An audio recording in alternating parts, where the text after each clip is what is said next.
Hello बच्चों, जैसा मैंने आप लोगों से वादा किया था कि हम अब अगले वीडियो में रिवोल्यूशन अकाउंट बनाएंगे पार्टनरशिप एडमिशन का, तो आज हम उसी पे चर्चा कर रहे हैं। आज हम बताएंगे आप लोग को कि पार्टनरशिप के एडमिशन में रिवोल्यूशन अकाउंट कैसे बनता है। ये क्वेश्चन है, ए और बी फर्म के बराबर के साझेदार हैं। ए और बी फर्म के बराबर के साझेदार हैं।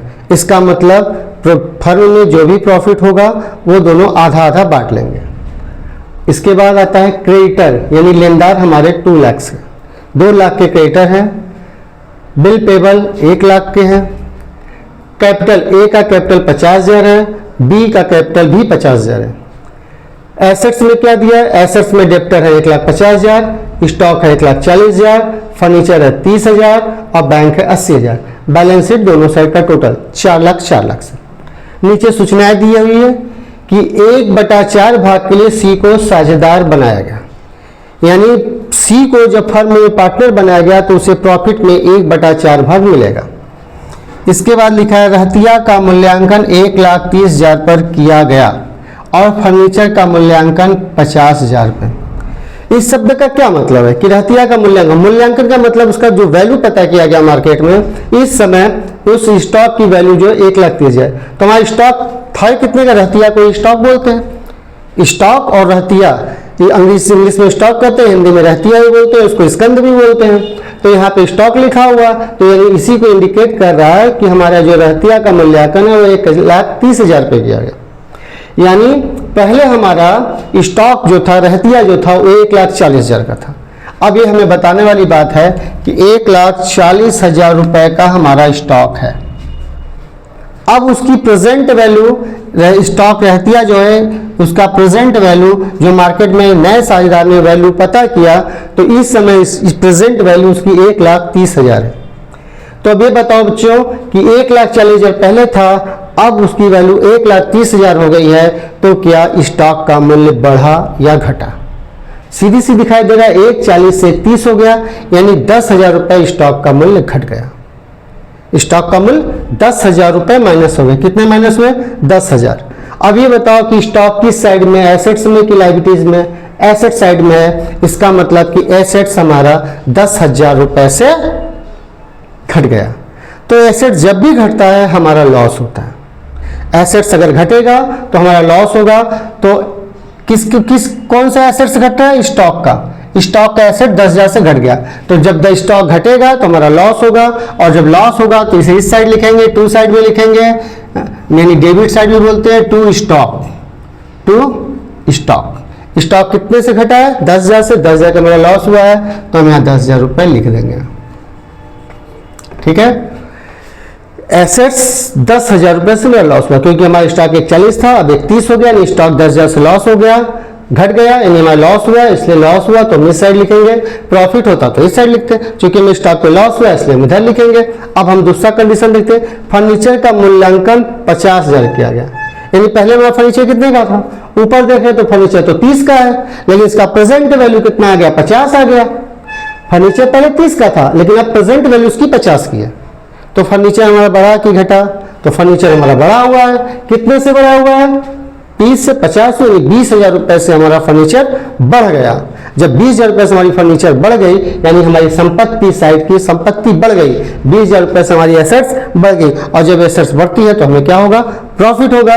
इसलिए फर्नीचर से हमें 20,000 रुपए की प्रॉफिट हो रही है, तो प्रॉफिट हुआ तो इधर लिखा, लॉस हुआ तो उस साइड लिखेंगे, और प्रॉफिट होगा तो हम इस साइड लिखेंगे।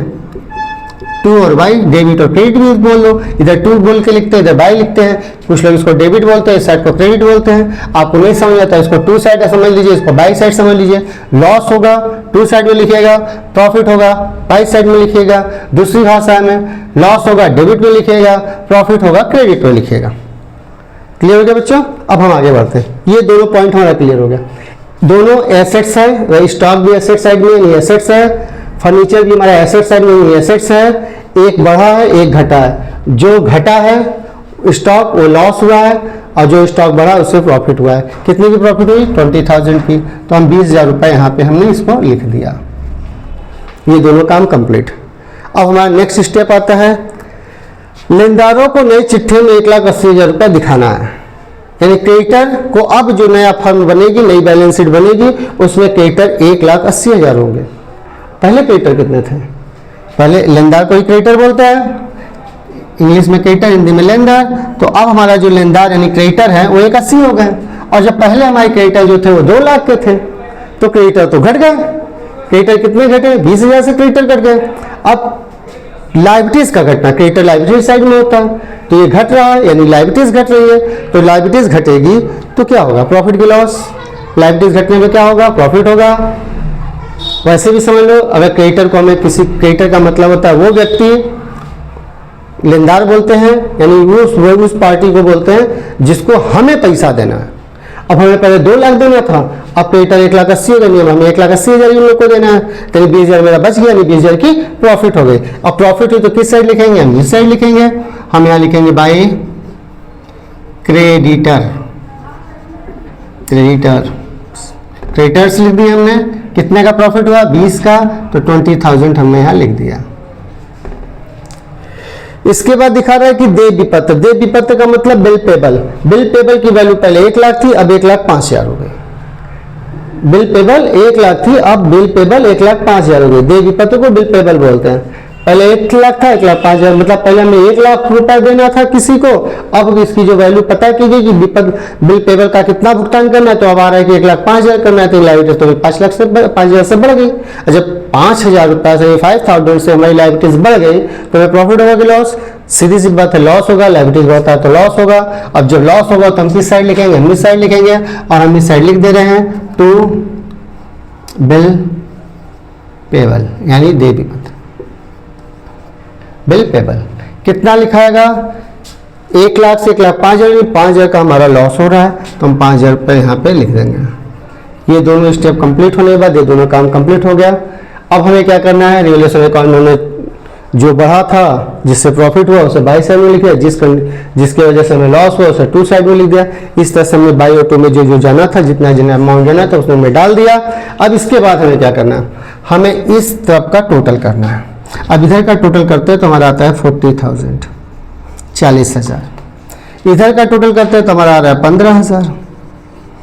अब इसमें जो सबसे बड़ा है, कौन सा बड़ा है? 40,000। जो ज़्यादा बड़ा होगा उसे दोनों साइड हम टोटल में डाल देंगे।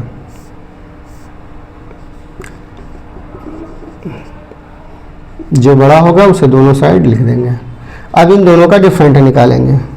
40,000 माइनस 15,000, 15,000, 40,000 से 15,000 घटाया, 25,000 आया, ये 25,000 आया। किस साइड का कम था? इस साइड का कम था, तो अब ये 25,000 इस साइड आएगा, यानी 25,000 यहाँ आ गया। ये बात समझ में आएगी बच्चों? अब इस 25,000 को हम पुराने साझेदार में बांट देंगे, यानी पुराने साझेदार ए और बी में बांट देंगे।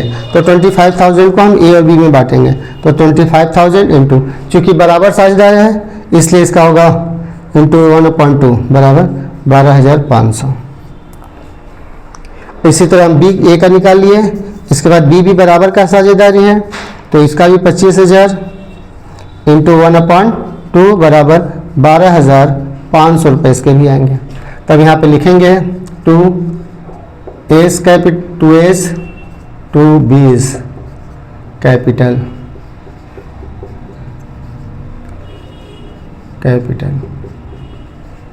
12,500, 12,500, ये गया 25। इस तरह से हमारा रिवैल्यूएशन अकाउंट टोटल कंप्लीट हो गया। ठीक है बच्चों, समझ में आएगी सारी बात। अब हम आगे इन सूचनाओं से एंट्री बनती है, एंट्री के बारे में जानेंगे। इसके बाद पार्टनर्स कैपिटल कैसे बनता है उसके बारे में जानेंगे। ये सारी जानकारी हम अगले वीडियो में फिर से बात करेंगे और आपको समझाने का पूरा प्रयास करेंगे। तब तक के लिए थैंक यू, धन्यवाद।